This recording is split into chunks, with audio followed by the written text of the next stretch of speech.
Halo,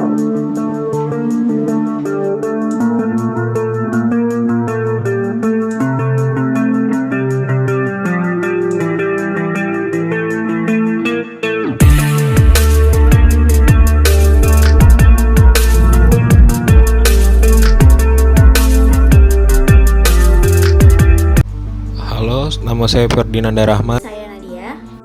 Halo, nama saya Alvina Maharani dari jurusan Public Relation. Halo, saya Zania. Halo, nama saya Amanda.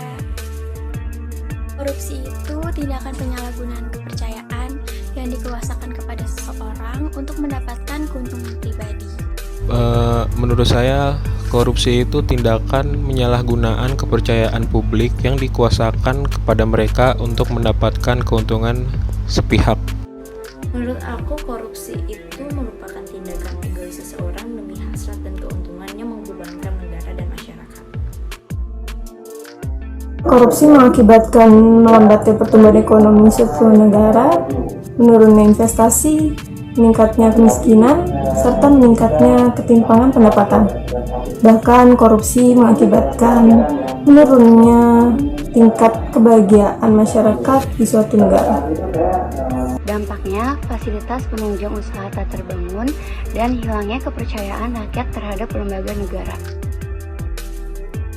Mahasiswa bisa mewakilkan suara masyarakat untuk menuntut pemerintah dalam upaya pencegahan korupsi. Mahasiswa juga dapat melakukan peran edukatif dengan memberikan bimbingan dan penyuluhan kepada masyarakat, baik pada saat melakukan kuliah, kerja lapangan mengenai masalah korupsi, dan mendorong masyarakat berani melaporkan adanya korupsi yang ditemuinya pada pihak yang berwenang dalam upaya pencegahan korupsi. Peran mahasiswa dalam mencegah korupsi ini yaitu dengan menjaga diri dan komunitas mahasiswa bersih dari korupsi dan perilaku koruptif. Selain itu, mahasiswa juga dapat membangun dan memelihara gerakan anti korupsi. Pemberantasan di Indonesia itu cukup sulit ya, karena hampir seluruhnya itu akan gelap mata jika ada duit dan keuntungan. Bahkan beberapa kasus korupsi itu masih banyak dilindungi oleh hukum. Selanjutnya, terdapat hambatan dalam melakukan pemberantasan korupsi itu antara lain berupa hambatan struktural, kultural, instrumental, dan manajemen. Oleh karena itu, kita perlu melakukan langkah-langkah untuk mengatasinya. Antara lain itu mendesain dan menata ulang pelayanan publik. Yang kedua, memperkuat transparansi, pengawasan, dan sanksi. Membiasakan diri untuk disiplin, selalu jujur dalam perkataan dan perbuatan, dan bertanggung jawab dalam segala hal yang kita lakukan. Untuk menanamkan sifat anti korupsi dalam kehidupan sehari-hari, yaitu dengan disiplin, selalu jujur dalam perkataan atau perbuatan, dan bertanggung jawab dalam melakukan kegiatan apapun. Dan selanjutnya, tidak berbohong sampai kapanpun, baik di lingkungan keluarga, di masyarakat, ataupun di sekolah. Ya, cukup dengan memiliki kesadaran tinggi akan kejujuran aja sih. Biasanya kan masyarakat tuh suka gak sadar bahwa tindakan kecil seperti berbohong keperluan uang, nilep uang ibu, nyontek itu juga tipikal atau tindakan mencodong ke korupsi. Tidak selalu. Yang terpenting itu sesuatu yang dikorupsikan itu memiliki nilai yang tinggi.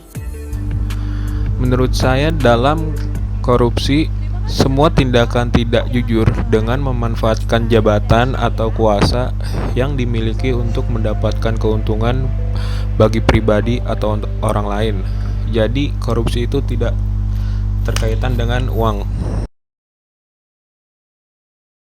Menurut saya, upaya yang digunakan untuk memberantas korupsi salah satunya dengan menumbuhkan pemahaman dan kebudayaan politik yang terbuka untuk koreksi, kontrol, dan peringatan, sebab wewenang dan kekuasaan cenderung disalahgunakan.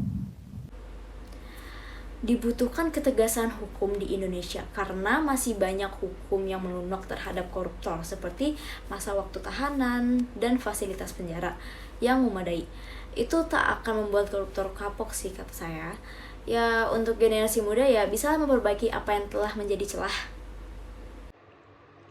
Berikan hukuman berat kepada koruptor, jadi pemimpin yang berintegrasi, serta bangun pendidikan moral sejak kecil.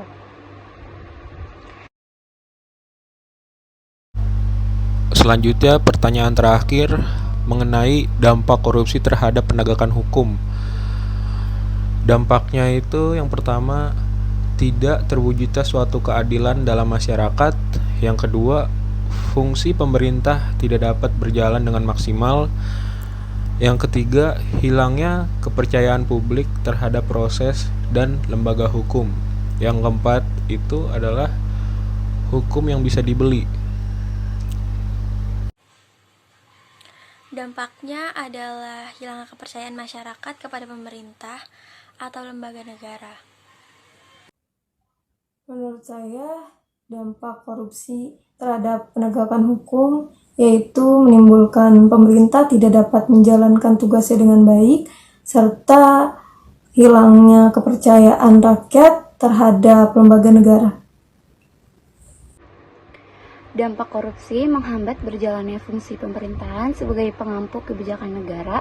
Hambatan yang sering terjadi diantaranya menghambat peran negara dalam mengatur alokasi dan menghambat negara melakukan pemerataan akses dan aset.